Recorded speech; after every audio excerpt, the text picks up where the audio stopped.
Hey everyone, welcome back to today's video. So today we're going to go over the electoral map according to President Trump's current approval ratings in certain states and as to why they are not an accurate indication of certain states, but why they will be an accurate indication of what will happen in 2020 in other states. So for states like Michigan, Wisconsin, and Pennsylvania, I definitely weigh approval rating polls a lot more heavily than I would in a state like Wyoming or Nebraska. The reasoning behind that is I don't think that regardless of Trump's approval rating in a state like Wyoming, that it will flip from the Republican column, but closer states like Wisconsin, Michigan, Pennsylvania, Florida, North Carolina, Nevada, states like that were close in 2016, I think that's where they'll make an everlasting effect. So we're going to compare some January approval ratings in certain states to where they are now. So in the state of Alaska, of course, that one is solidly Trump, is in January, and it's still pretty much solidly Trump. He has a 52% approval rating and a 42% disapproval rating. Alabama has a 62% approval rating in January and has a 58% now. Not that much of a decrease.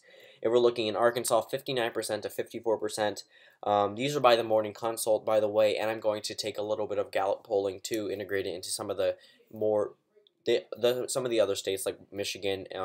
But for the other solid red states, I'm going to use the Morning Consult. And in Arizona, Donald Trump's approval rating has made a net loss of 10% since January to September. So as of right now, I'm not going to fill in that state for any candidate, but I'm going to leave it in the toss-up category. In California, really, I'm just actually going to fill in all the safe states right now. All the safe blue states. I'm going to go through all the safe red states soon. So all the safe blue states, the Northeast. Connecticut was actually interesting. Donald Trump had a 47% approval rating in the state to 42%. Now it's down to around 35%, so he's made a net loss. But that's not a state that he could be eyeing up in 2020. Washington and Oregon, obviously, safe Democratic. So right now, this is the electoral map where we stand right now with the current approval ratings. Hawaii would be safe blue. I'm going to look at the New Mexico numbers right now. In New Mexico, Donald Trump has a 42% approval rating, down from 52% in January, and according to the latest Gallup poll, it's at 37%. So that's a net decrease by a lot. Around 15%, so I'm going to leave that one safe in the Democratic column. Now let's go over to Colorado, a swing state that was hotly contested in 2016. Hillary Clinton was the eventual winner. He's lost a 4% net approval rating, but his disapproval rating has skyrocketed from 44% to 56%, and according to Gallup, he has a 38% approval rating. So as of right now, that one would be safe blue. Now we're going to go through some other states that might otherwise not be safe blue, but according to the approval ratings, they are. So if we're looking at the state of Texas, he has a 42% approval rating according to the latest Gallup poll. That's lower than his approval rating in New Hampshire after the Trump comments. So if his approval rating is down there, it could be, people could argue that Texas would go blue, but there's a reason why it won't.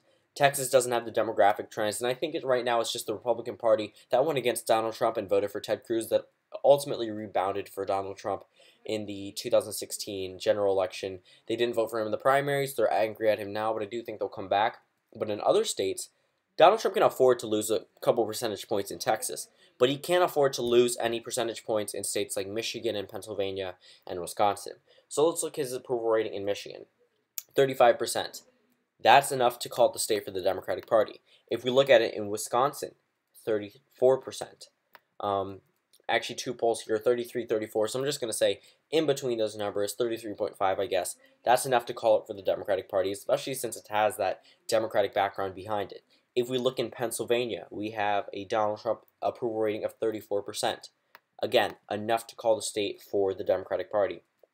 And if we look in states like Ohio and Indiana, 47% approval rating. Remember, Vice President Mike Pence is from the state, and it's under 50%. Ohio, a state that went for Trump by around 9%. 47% approval rating. Iowa went for Trump more than Texas went for Trump. 45% approval rating. Tennessee, Kentucky, solid Trump states. 52% approval rating, 53% approval rating, respectively. Those are crazy numbers. But we all know how history goes, and none of these solid red states are going to wind up being toss-ups. So even though they may be close, West Virginia is the highest approved state for President Trump. You would expect it to be Wyoming. Wyoming's approval rating is 56%. Actually, a recent poll shows it at 53%, so it's been lowering down since when this Gallup poll was taken, which was on June 30th. Since then, those numbers have decreased or increased in specific states. In the key states that matter, they have decreased.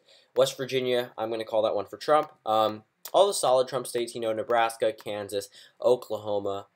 Texas, I'm not going to touch just yet. But in Nebraska, I'm going to remove the 2nd Congressional District and move into the toss-up column. In Utah, that one's actually really interesting. His approval rating is at 50%.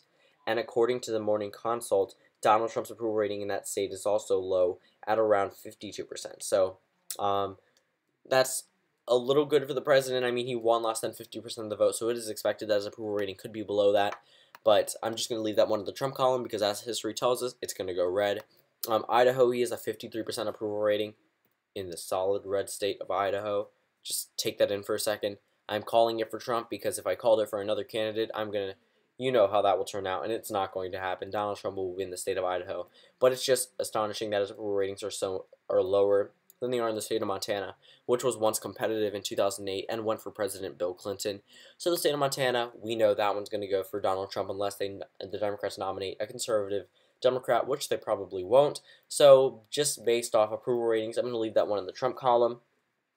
North Dakota, South Dakota, all safe Trump states. If we look at Mississippi, his approval rating is lower than it is in Missouri. And that's surprising. He has a 48% approval rating in Mississippi. According to that, Donald Trump should narrowly win the state of Mississippi. But overall, I'm going to give that one to Donald Trump. If we look in a state like Missouri, I'm going to actually fill in this map with shaded regions in another video. But if we look in a state like Missouri, he has 49% of the state approves of him. He won 19% over Hillary Clinton. But I'm going to, again, call that one for Donald Trump. If we look in South Carolina, he has a 50% approval rating. Pretty solid for the incumbent. Georgia, 43% approval rating. Not going to touch this yet. Louisiana has a 51% approval rating, so we could say that one would go to President Trump. In Minnesota, his approval rating is around 38%. I think that the Democratic Party would take that state easily. If we look in New Hampshire, according to the June poll, before Trump made those comments about New Hampshire, it was at 45%. And according to the Morning Consult, Donald Trump's approval rating in the state of New Hampshire is around 38%. So that's a net decrease of around 7%. So I'm going to leave that one in the Democratic column, especially with those recent comments. Let's go over to the state of Maine, a state that he almost won in 2016. Approval rating is now 42%. And according to Gallup, it is also 42%. So consistent polling there. I'm going to give that one to the Democratic Party, except for that one congressional district, which I definitely think is boosting up the approval rating vote, and I'm going to land that one in his column. So right now we have a couple toss-up states. I'm going to fill them all in right now, according to the approval rating polls, and it's going to be pretty interesting seeing the same states that were toss-ups in 2016 and bringing back a couple other ones, like Texas from 1992 and 1996, Indiana from 2008, Ohio from 2016, of course, Iowa from 2012, 2008, Arizona 2008, all the former swing states, and we look. So a lot of Trump states that went for him in 2016 are now solidly blue according to the approval rating polls. In the state of Nevada, he has a 44% approval rating, but Hillary Clinton won that state. In a state like Wisconsin, it's 33.5% averaged. Thinking about that, you have to realize that Donald Trump is not appealing to the right voters. He won't win Nevada with a 44% approval rating, and he needs to hold on to states like Wisconsin, Michigan, and Pennsylvania. If the people in Nevada are approving of him more than the people in Wisconsin, that's not going to help him. He won't win Nevada with a 44% approval rating. Hillary Clinton beat him in Donald Trump's wave election. What he needs to do is appeal to the voters in the Rust Belt, which right now current polls are not showing that happening. You can argue that the mainstream media may be biased, but you cannot deny the fact that Donald Trump is negatively perceived by the entire country. You cannot say Donald Trump's approval ratings are 60% or higher, 50% or higher. Donald Trump has been flaunting the Rasmussen Reports poll that showed him at a 45% approval rating. The president has realized that he is more disapproved than approved by the entire country. And you saying this is fake news and this is a biased poll will not change that.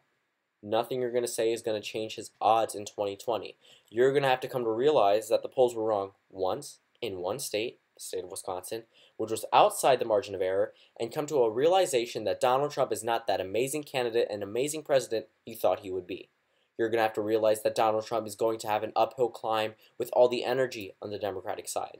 Donald Trump narrowly won in 2016 by around 80,000 votes across 3 states. Sure, he won all the other swing states, but the states that matters, his approval rating is very low. And you could say, oh, sure, that's fake news. Watch what happens in 2020, and then come back to me. I'm not going to go on too much about that, but let's just keep going through the map. So we know that Indiana's probably not going to flip. We know that states like Iowa, Texas, and Ohio, and Georgia are probably not going to flip, especially with the margins Donald Trump won by in 2016. Now, states that could become competitive for the Democratic Party enough where they can win over the margin from 2016, a state like Florida. They could hold on to the state of Nevada easily. The state of Virginia shouldn't even be a contest considering its approval rating is 39%. That puts them at 307 electoral votes. Now we're looking in Nebraska. Donald Trump's approval rating is 52%.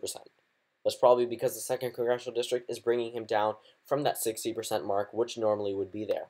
But we're just going to give that one to the Republican Party because it hasn't flipped since 2008, and that was the only time it has ever flipped in its history. North Carolina, trending more Republican, so I'll leave that one in the Republican column. Arizona, the Democrats will really need a Latino candidate in order to win in Arizona, but I'm going to leave that one in the Trump column. So according to the current approval rating polls, Donald Trump would lose the election to 231 to 307 with factors like history, the direction of each state, and where I think that they would go. I'm going to make an updated video about this, not updated, another video about this with shaded in regions with light red, medium red, and dark red states based off approval rating polls, and I'll put an explanation behind that. It'll be like somewhat like a prediction video, but it'll really just be me filling in the map. Okay, and that's pretty much it. So this is the final electoral map with all of history and everything that we know could happen in 2020 with all that behind us and the current approval rating polls. This is what the average map would be just based off a regular Democratic candidate, not a necessarily generic Democratic candidate, not a generic establishment candidate, but just a Democrat in general, just based off approval rating polls. Thank you guys for watching this video, and I'll see you all tomorrow.